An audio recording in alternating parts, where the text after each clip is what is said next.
Hi Scorpio, this is April with astrolotta.com and I'm here with your June 2016 monthly horoscope. Thank you so much for joining me. And this is a general horoscope for anyone born under the sun, moon, or rising sign in the sign of Scorpio. If you would like a personal reading based on your chart, you as a unique individual, because this is only based on one sign and you're more than just a Scorpio. So if you want a whole big picture view of your chart, what it means, a look at career, love, any of that stuff, go to my readers page on astrolotta.com and you can schedule a Skype session with me or a recorded reading. The information is up there in the corner of the video, the little I button, or below the video there's a link too. So now on to your general forecast for June. So we start out with the beginning of the month, June 3rd, we have Venus conjunct Uranus. Okay. So Venus is the planet of love, beauty, relationships, all things that we enjoy as human beings, as living a physical experience, you know, here on planet Earth. And Uranus is an energy of, you know, the unexpected. It rules electricity and lightning. So imagine whatever planet comes near Uranus, imagine it being struck by lightning and having a buzz go through it, like, whoa, you know, a shocking buzz. So when it comes to Venus ruled matters, they're going to get a shock. Okay.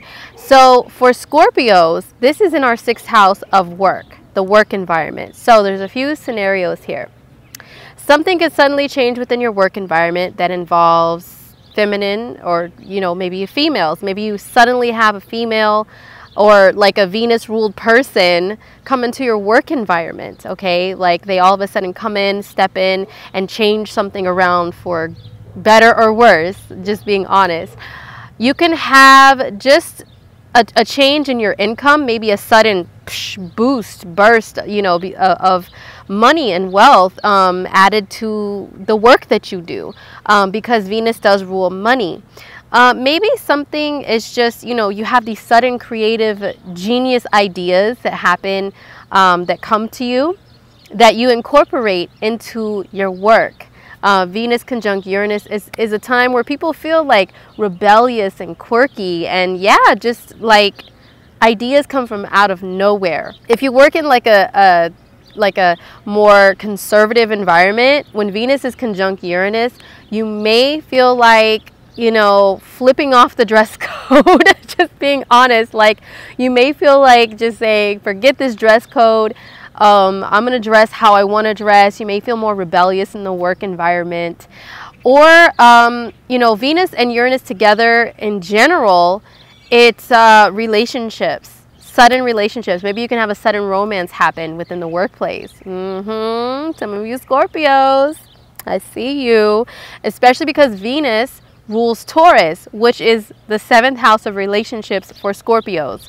So if the ruler of our 7th house is being zapped by Uranus, well, anywhere, whether it's a work environment or in general, Scorpios, we can have a sudden relationship develop or even a sudden breakup, you know, within the work environment or just with, you know, relationships in general. On June 4th, we have Mars moving into the sign of Cancer, and for Scorpios, that is our 9th house. 9th house rules travel, so this is a good time to travel for some of my fellow Scorpions. I'm a Scorpio rising, so I'm like, ooh, okay, you know, maybe some travel can happen in the month of June. The 9th house is also your higher mind. It is gaining a lot of knowledge and wisdom. So you may be on, like, because Mars, wherever Mars travels, you're going to be like on a hot pursuit for whatever that is, right? On a quest, you're going to have tunnel vision. I mean, Mars is the co-ruler of Scorpio. It's the ancient ruling planet of Scorpio. It's a circle with an arrow. And Scorpios, you know how we get when we're really into something, when we're really excited about something. You know, we point that Mars arrow at it and we go full speed ahead and we just can't be stopped. We don't like to be interrupted. We just go for it, right? So, yeah, Mars in our 9th house is travel. We're going to want to travel. We're going to be on a quest for knowledge too. If it's not travel, it's knowledge. So reading a lot of books and just like wanting to gather in all this knowledge and being maybe addicted to studying something. And Scorpios, we can really get addicted when it comes to information, you know, like researching information. So if you're a Scorpio that has to research things, Mars in the ninth could be a really good time to research, to learn, and yeah, also travel. I hope some of you guys get to travel to some cool places. If you are going to travel and you're a Scorpio, leave below this video. Tell me where you're going to travel to, because I love hearing about that. On the 5th of June, we have Venus moving into Taurus. Okay, so Scorpios, Taurus, once again, it's our opposite sign. It's the 7th house of relationships. Venus is a very beneficial, lovely energy, and wherever she goes, it's like she's like, I'm here and I'm beautiful and I'm here to make things beautiful for you. So for us Scorpions, that's relationships. So she's here to better our relationships, one-on-one partnerships. That can mean through business, that can mean relationships like romantic relationships, that can just mean, you know, I've noticed Venus traveling through the 7th house. People may think, oh my God, that's the time where I'm gonna meet my soulmate or a boyfriend or girlfriend, whatever. Yes, that can happen, but also I've seen Venus in the 7th house have someone just be invited out a lot of places to socialize in general, like whether that's like friends of the same sex, or you know, that you're not interested in dating, or just people, business contacts, networking, talking to people, negotiating. So especially if you're in a field that involves like Venus ruled stuff like beauty or art or money, you know, networking, socializing one-on-one with people, gaining new business contacts is really excellent for this transit. Also on the 5th, we have Mercury moving into Gemini. That's our 8th house. The 8th house is an energy we are familiar with as Scorpios, because Scorpio is the 8th sign on the regular order of the zodiac wheel. So anything that is 8th house is like Scorpio territory. Okay, so Mercury is our communication, our thoughts, how we use our hands. It's also our communication, like expression, like speaking, writing, texting, talking, emailing. All of that stuff is Mercury ruled. So, you know, and it's the rational, logical mind. So if it's going into the 8th house, that's like deep, dark, you know, thoughts about subjects that other people may think are taboo, but Scorpios, we're like comfortable with all that stuff. It's a really good time to dive into things like the occult. I mean, obviously, if you're watching this video, you are open to things like astrology, maybe tarot cards, numerology. All of that stuff is 8th house stuff. So with your mind going there, it's a really good time to dive in. You may want to dive into some TV shows or books or you know, movies that are a little bit more like darker themed, like horror or something like that. Just on a mundane level, that's where your mind is going to be and the interest that you may have a little more of. But also Mercury in the 8th house is a time to communicate on a deep soul level with people, okay? People that you trust, like a romantic partner or just any trusted people. You're gonna crave that type of communication that's like soul bonding, like asking questions that really mean something, that's really digging into the psyche of another person. You're not gonna be satisfied with surface level conversations. I mean, Scorpios naturally usually are not anyway, but during this Mercury transit, it's really going to be all about those really deep conversations. This is also the time where you may have to communicate with others about things like taxes, insurance, inheritances, alimony, child support, you know, passive income.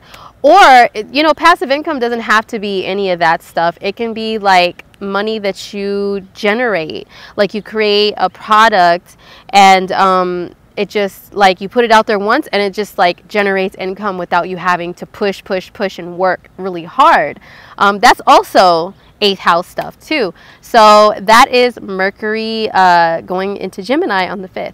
On the 9th of June, we have Jupiter turning direct in the sign of Libra. So for Scorpios, Libra is the 12th house. Your 12th house, it rules the unseen.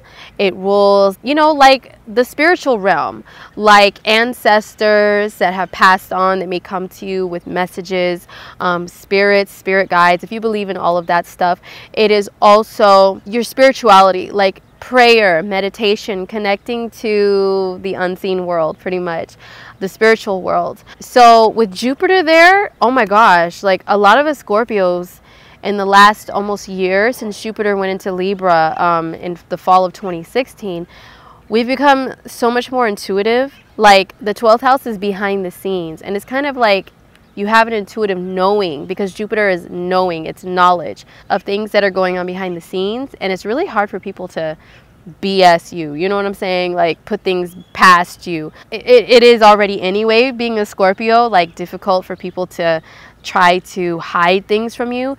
But while Jupiter's in the 12th, like that's hidden information coming to light, and like, oh wow, like right in front of your eyes, like playing out like a movie almost.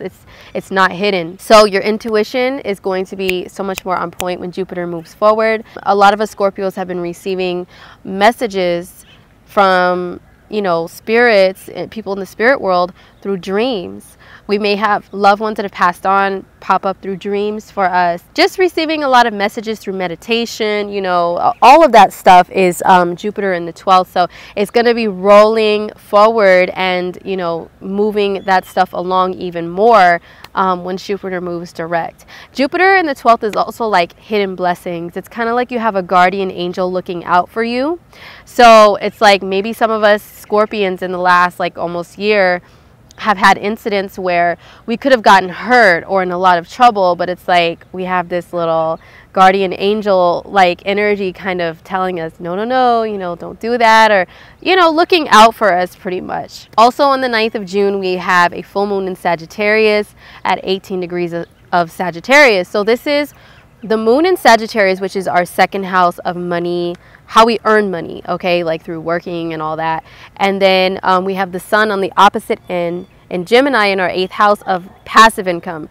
So those two energies are, you know, tense. They're in a tension.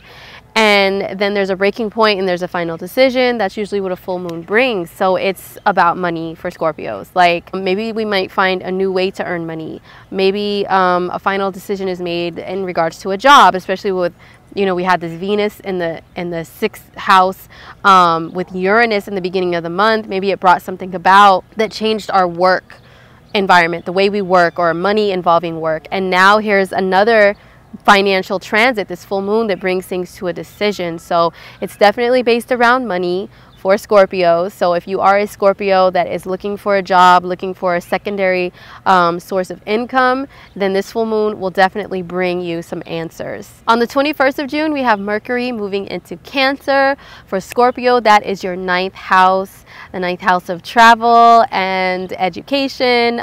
So Mercury is joining the same spot where Mars is at. The sun joins you know, Mercury there the day before. So we've got Sun, Mercury, and Mars all in the 9th house. So this is really, June may be a traveling month for some Scorpios. Once again, let me know if you guys are traveling. I'd love to hear about where you're going.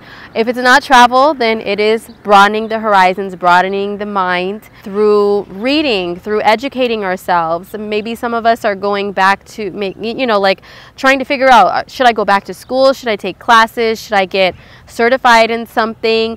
Because the 9th house is before the 10th, right? The 10th is the very top of your chart that rules your career, your social status. And usually before people get to that highest point of career and achievement, what do they have to do? They have to study, they have to train, they have to learn. And that is the 9th house. So that's what we're going to be focused on with Mercury there. Our minds are going to be there. But also, you know, just on an emotional level, the 9th house is feeling very fortunate and grateful just to be alive. It's like looking around and appreciating all of, you know, the gifts of the universe, all of God's gifts if you believe in God, and just being so appreciative of it and like smiling a lot more and feeling lucky, happy-go-lucky, feeling abundant. What I would give a warning of though, Scorpios, is during 9th house transits, those are one of the ones where people tend to spend a lot more money. They can lose track of their money and they feel like there's a never-ending like flow of money. But if you live that lifestyle where you actually do have a never-ending flow of money, you're gonna be so like celebrating that and appreciating it during all of this 9th house energy popping off. But if you don't, if you're a Scorpio that's like more conservative, you're trying to budget right now, especially with that, you know, full moon in Sag that happened. I would say to be mindful of the urges to just not even look at your bank account because you're like, everything's so awesome, I feel so abundant, cha-ching, cha-ching, cha-ching, cha-ching, cha-ching, all over the place. And then you're going to look at your bank account later and be like, oh my gosh, where did all my money go? I was just so happy and happy-go-lucky, I spent all my money. So just letting you guys know that is part of ninth house transits. I have seen it. I have experienced it time and time again. But it is a time to feel just so grateful even to just be alive, to be honest. On the 23rd of June, we have a new moon in the sign of Cancer at 2 degrees of Cancer, and this is in our ninth house. So Scorpios, if you are one of the Scorpios that have been trying to make a decision in regards to your education, in regards to maybe going back to school or getting some sort of certification or training, or even to make travel plans, a new moon is going to bring you a new beginning there to help you to initiate a decision. So I wouldn't be surprised if some Scorpios announce around the new moon that, hey, guess what, I've enrolled in, you know, school for next year, or I've enrolled in these classes, and clap, clap, clap. I'm happy for some of my fellow Scorpions if you do that. Congratulations. Or could just be travel, or it could just be a new outlook on life, because the ninth house is seeing life from like a really broad perspective, like outside of your everyday mundane routine life, outside of like your neighborhood, or you know, you want to see the world, okay, and you want to feel abundant. Abundance doesn't have to mean money and material stuff. Abundance can just be like a mindset that whatever you have, you're grateful for, you're appreciative of it. So having a new moon in the ninth house can help you to do a reset. If you've been stressing about money, Scorpios, you know, this ninth house energy can kind of help you to see things from a different light and just appreciate, you know, what you have. And if you don't have what you want in life, a new moon in the ninth house can maybe bring an answer to you of how to get that. All right, Scorpio, so that was it for your June forecast. Thank you so much for watching. And don't forget, if you would like a reading with me that is personalized to you and your chart, go on my readers page. Hit me up there on astrolotta.com. Once again, it's below or on the I button in the corner. And we can talk on Skype, or I can send you a recorded reading. And I would love to chat with you about astrology. So until the month of July, have a great month of June. I'll see you later.